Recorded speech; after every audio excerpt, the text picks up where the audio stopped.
Bonjour et bienvenue dans ce nouvel épisode de Pédago-Kiff, le podcast d'Alain Renaud Communication dédié à la pédagogie. Aujourd'hui, nous nous sommes posé la question de comment animer un retour d'expérience dédramatisant. Parce que oui, les retours d'expérience sont essentiels pour l'apprentissage et l'amélioration, mais ils peuvent parfois être source de stress et d'appréhension. Donc, on vous propose d'explorer aujourd'hui des stratégies et des astuces pour rendre ce processus plus détendu et efficace. J'accueille donc Orlan, chef de projet formation, qui va répondre à quelques questions. Salut Orlan. Salut François.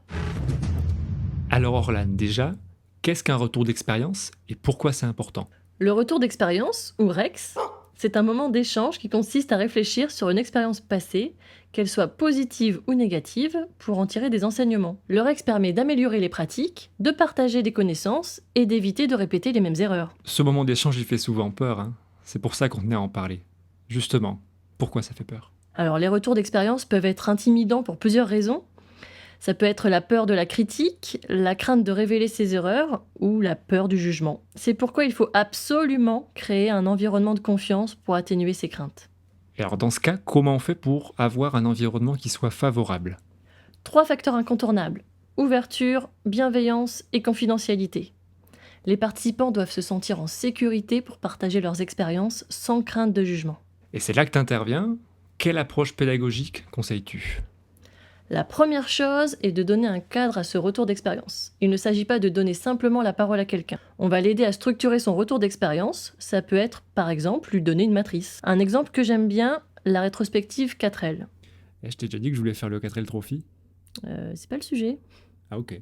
Oups. On demande à la personne de compléter dans un tableau 4 items. Ce qu'elle a aimé, Liked, ce qu'elle a appris, learned, ce qui lui a manqué lacked, et ce qu'elle désire pour la suite. longed for. Chacun fait cet exercice et on le débriefe ensemble. Le deuxième point important, c'est de faire prendre du recul au groupe. Si tu sens que le sujet du retour d'expérience pèse sur les participants, il faut que ton activité leur permette de déculpabiliser et de prendre de la distance par rapport à leurs expériences peu probantes. Tu peux ainsi lancer le jeu du « je n'ai jamais ». Ah ouais, ça, je connais. Alors tu vas voir, celui-ci, on l'a adapté. La consigne, se lever, prendre le micro et dire l'inverse de ce que l'on a fait ou vécu pour lancer le débat. Ok, alors attends, je me lance. Je n'ai jamais eu peur de prendre la parole en public. Il y a un podcast à ce sujet qui arrive bientôt. Je vous le glisse comme ça. Charge ensuite à l'animateur de questionner la personne sur le contexte, les personnes impliquées, les réactions, les conséquences, etc. L'objectif étant bien sûr de déboucher sur des solutions. Enfin, un troisième point qui me semble important, si le groupe est conséquent, c'est de faire échanger les personnes en petits comités. C'est tout de suite moins impressionnant. On met les participants en sous-groupe et on les invite à partager une expérience positive et une expérience négative. Ça ne se voit pas, mais j'y mets des guillemets parce que le terme négatif est au sens large. Ça peut tout aussi bien être une difficulté rencontrée ou quelque chose qui a manqué.